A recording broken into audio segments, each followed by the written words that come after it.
Čauky, zdravím ťa Leňoch. Mám tu Part 7, je to 7. časť našeho Passata B5,5. Predchádzajúcej časti už sme riešili turbo, ostatné veci, úniky, problémy. No a keďže robil som spojku, zistil som, ešte sa vrátim tak spätne, zistil som, že keď streky som prerábal a dával som ich vonku, tak skrátka vyšli hodnoty veľmi dobré, všetky 4 boli na stolici, iba na dvoch chýba 5% do plného zaťaženia. Tu to vyzerá takto, takže som sa rozhodol, že tie streky založím naspäť, bez toho, aby som niečo iné robil, a robil som nápravy, ako je vidno, komplet ramena, a keď som to mal celé porozoberané, tak ja som ušetril aj podvozok takto do čierna, aby to celé ladilo, aby to odkamienkovalo, ostatných vecí robilo. Výfuk som menil už predtým, aj zo pár držiačikov, ktoré boli dole kvôli spojke, som poslal na pieskovanie, takisto ako aj celú nápravnicu, a ja som ho potom doma lakoval, aj epoxid dostalo, aj lak, aj farbu, všetko čo bolo treba. Tak uvidíme, ako to dlho vydrží.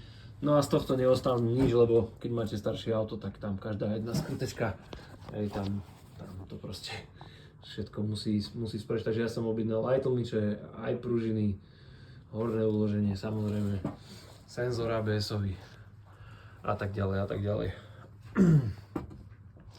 Dal som to do takejto farbičky, nech to tu riadne svieti, lebo ja mám rád kikirik. Tak mi kľudne napíš, čo si o tom myslíš. Je to zhruba takéto, ešte to nie je doťuknuté, on je zvonku chudáčik taký horší, budem sa mu musieť povenovať, ale toto bolo takéto, takže aj spojka. Keď už robíš spojku na prevodovke hore, či to odtiaľ to bude vidno, tu je taký čap, ktorý je do prevodovky, dá sa kúpiť pekne opravná sada.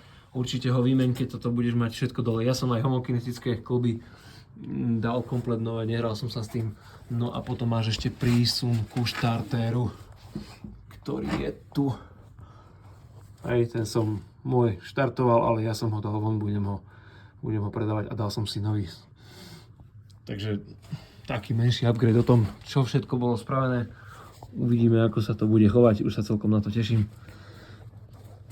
Keby ťa to náhodou zaujalo, napíš, spravím aj tebe. Zatiaľ ešte zdvihák som na druhej strane, na druhej dielni neporiešil, ale to už v najbližšej dobe bude mať, už to nebudem musieť robiť takto z jamy. Na zdviháku sa to všetko bude robiť príjemnejšie, ale tá jama je pekná. Je dobrá, je funkčná. Tak všetkým pekný deň, pochvál sa, čo máš ty. Uloženia na motor, tie som takisto dával obidvojo nové. Tak, dostal taký upgradeík. Uvidíme, ako sa ten Passat bude chovať. Pa.